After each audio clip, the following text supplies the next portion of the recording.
So student dimensional analysis हम पढ़ चुके हैं। अब डायमेंशनल एनालिसिस के लिए कौन कौन से डायमेंशनलेस ग्रुप्स हैं हम उनको डिस्कस करेंगे। तो these are some dimensionless groups which are very important in the phenomena of fluid mechanics and heat transfer.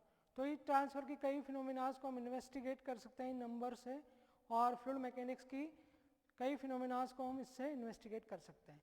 तो these are equally important for the fluid mechanics and heat transfer। तो अब हम बात करते हैं dimensionless groups and their significance. कौन कौन से डायमेंशनलेस ग्रुप्स होते हैं, ठीक है, उनके क्या फॉर्मूलेज होते हैं, कौन कौन से फैक्टर्स पे वो डिपेंड करते हैं, और उनका क्या सिग्निफिकेंस होता है, क्या रोल होता है किसी फिनोमेना को इन्वेस्टिगेट करने में। ठीक है, तो इट्स वेरी इंपॉर्टेंट टॉपिक, और ये एग्जाम्स में हर बार आता है। आरटीओ के एग्जाम्स में अगर आप देखेंगे उठा के तो हर आरटीओ के क्वेश्चन में यूनिवर्सिटी पेपर्स में आपको ये मिलेगा। तो देखिए इंपॉर्टेंट ग्रुप्स होते हैं रेनॉल्ड नंबर, एक होता है ग्रेशिफ नंबर, प्रैंडल नंबर, नसेल्ट नंबर और स्टैंटन नंबर। ये इनकी शॉर्ट है, ये इनका सिंबल्स है। रेनॉल्ड नंबर को हम आर से डिनोट करते हैं, ग्रेशिफ नंबर को हम GR से डिनोट करेंगे, प्रैंडल नंबर को PR से, ये नसेल्ट नंबर हो जाएगा, और ये स्टैंटन नंबर हो जाएगा। इसके अलावा भी और दूसरे भी नंबर्स होते हैं, ठीक है। तो अभी हम यहाँ इन 5 नंबर्स को ही डिस्कस करेंगे, ठीक है, जो कि ज़्यादा इंपॉर्टेंट है। अब देखिए सबसे पहले हम लेते हैं रेनॉल्ड नंबर। तो रेनॉल्ड नंबर क्या होता है, देखिए रेनॉल्ड नंबर दो फोर्सेस का रेशो होता है। दो फोर्सेस को इन्वेस्टिगेट करने के लिए, एनालिसिस करने के लिए रेनॉल्ड नंबर बनाया गया है। रेनॉल्ड नंबर होता है, it is a ratio of inertia force to the viscous force. तो जो भी फ्लूइड होता है, चाहे वो लिक्विड हो या गैस हो, उसमें इनर्शिया फोर्स भी होता है और विस्कस फोर्स भी होता है। गैसेस की हम बात करें तो उसमें विस्कस फोर्स वगैरह बहुत कम होते हैं। तो रेनॉल्ड नंबर जनरली फ्लूइड्स के लिए, लिक्विड्स के लिए होता है। देखिए एक लिक्विड में इनर्शिया फोर्स भी होता है और विस्कस फोर्स भी होता है, उनका जो रेशो होता है that is called Reynold number. अगर हम इसमें फॉर्मुलेट करें इसको, तो हमें मिलता है रो VD बाय न्यू। अब देखिए रो क्या है, rho is the density of the fluid, it is a density of liquid, ठीक है। V हो गया velocity of liquid, D diameter of pipe, diameter of pipe. अगर पाइप की शेप सर्कुलर है, यानी सर्कुलर पाइप है, तब तो हम D लेंगे, और अगर सर्कुलर पाइप नहीं है तो हम यहाँ पर क्या फॉर्मूला यूज करेंगे स्टूडेंट, अगर सर्कुलर पाइप नहीं है तो हम यूज करेंगे rho VL upon mu, where L is the characteristic dimension.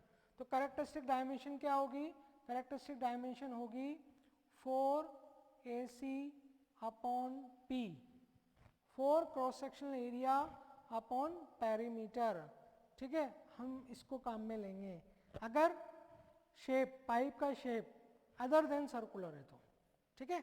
और म्यू फाइनली होगा, ये होगा डायनामिक विस्कोसिटी, डायनामिक विस्कोसिटी। तो ये पैरामीटर्स हैं, इन पर रेनॉल्ड नंबर इन पैरामीटर्स को ग्रुप करके एक नंबर बनाया जिसको हम कहते हैं रेनॉल्ड नंबर। अगर हम यहाँ डायनामिक विस्कोसिटी की जगह हम काइनेमेटिक विस्कोसिटी लेते हैं तो हम इस नंबर को ऐसे भी लिख सकते हैं। देखिए RE is equal to VL, इस डेंसिटी को मैं नीचे ले लेता हूँ म्यू बाय रो, और म्यू बाय रो जो है वो आपका हो जाता है काइनेमेटिक विस्कोसिटी। तो हम इसको ऐसे भी लिख सकते हैं। तो आप तो या तो रो VD बाय म्यू लिख दें, अगर सर्कुलर पाइप है तो रो VL बाय म्यू लिखें, अगर पाइप सर्कुलर नहीं है तो, ठीक है। और अगर काइनेमेटिक विस्कोसिटी की टर्म्स में लिखना है तो आप इस तरह से लिख सकते हैं। तो ये रेनॉल्ड नंबर का फॉर्मूलेशन हो गया। अब देखिए रेनॉल्ड नंबर का क्या यूटिलाइजेशन है फिनोमिनास को समझने के लिए, इन्वेस्टिगेट करने के लिए। देखिए it indicate relative importance of inertia to the viscous force. Inertia force और विस्कस फोर्स को ये कंपेयर करता है कि कौन सा फोर्स ज़्यादा है। अगर रेनॉल्ड नंबर ज़्यादा है इसका मतलब इनर्शिया फोर्स ज़्यादा है, अगर रेनॉल्ड नंबर कम है इसका मतलब है कि इनर्शिया फोर्स कम है, ठीक है। तो इनर्शिया फोर्स को कंपेयर जब हम करते हैं तो हम उससे पता लगा सकते हैं कि कौन सा फ्लो लेमिनार है और कौन सा टर्बुलेंट है।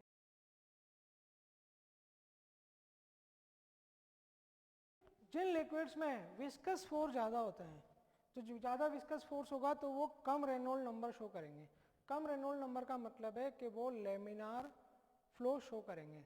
तो ज़्यादा विस्कोसिटी अगर जिनमें है, विस्कस फोर्स की वैल्यू ज़्यादा है, तो उनका रेनॉल्ड नंबर कम होगा और रेनॉल्ड नंबर कम होगा तो वो लेमिनार फ्लो शो करेंगे। ठीक है, तो ये जानकारी हमें कौन देता है? Reynold number. तो it indicate the nature of flow. किस तरह से बताता है? देखिए, if viscous force is greater than inertia force, अगर विस्कस फोर्स की वैल्यू इनर्शिया फोर्स से ज़्यादा है तो आपको रेनॉल्ड नंबर की वैल्यू मिलेगी कम, और जब रेनॉल्ड नंबर कम होगा तो फ्लो कौन सा होगा? लेमिनार। ठीक है, इस तरह से अगर विस्कस फोर्स की वैल्यू कम है और इनर्शिया फोर्स की वैल्यू ज़्यादा है, अगर इनर्शिया फोर्स ज़्यादा है तो देखिए आपको रेनॉल्ड नंबर क्या मिलेगा? ज़्यादा।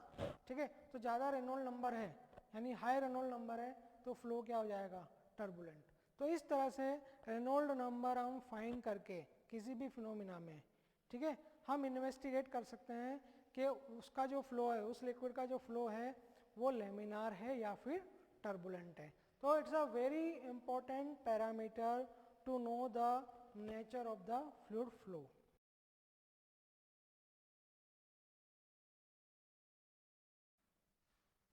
Okay, so next number is the Grashof number. तो इस कैटेगरी में अपना नेक्स्ट नंबर है ग्रेशफ नंबर। तो ग्रेशफ नंबर क्या होता है? देखिए, it indicate relative strength of buoyancy force to the viscous force.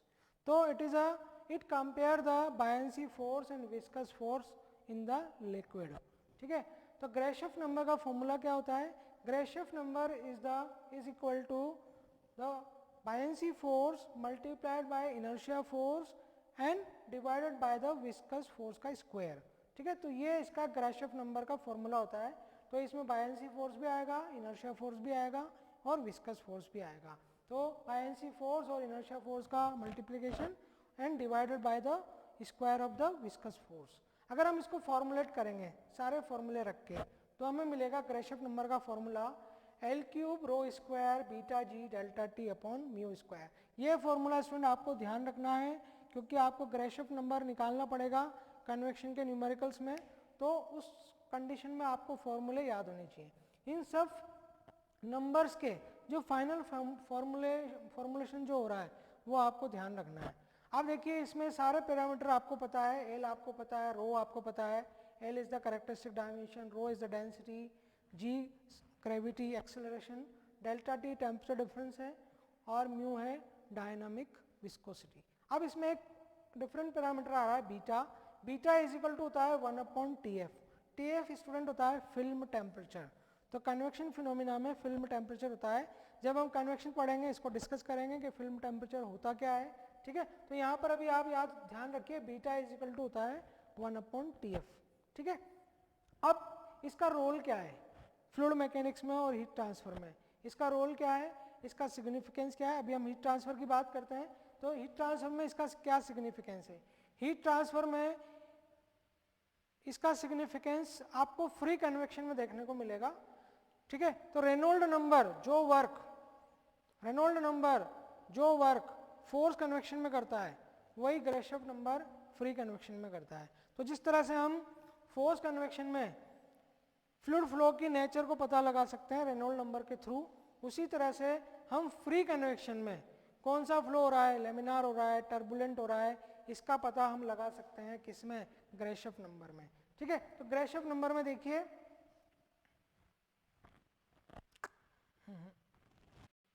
तो अब हम बात करते हैं सिग्निफिकेंस की कि ग्रेशफ नंबर का क्या सिग्निफिकेंस है फ्लूइड मैकेनिक्स में और हीट ट्रांसफर में। तो अभी हमारा हम हीट ट्रांसफर की स्टडी कर रहे हैं। तो अभी हम देखते हैं कि हीट ट्रांसफर में किसी फिनोमिना को इन्वेस्टिगेट करने के लिए ग्रेशफ नंबर का क्या रोल है। देखिए, ग्रेशफ नंबर का वही रोल है, ठीक है, इट इज बेसिकली यूज आता है कन्वेक्शन में।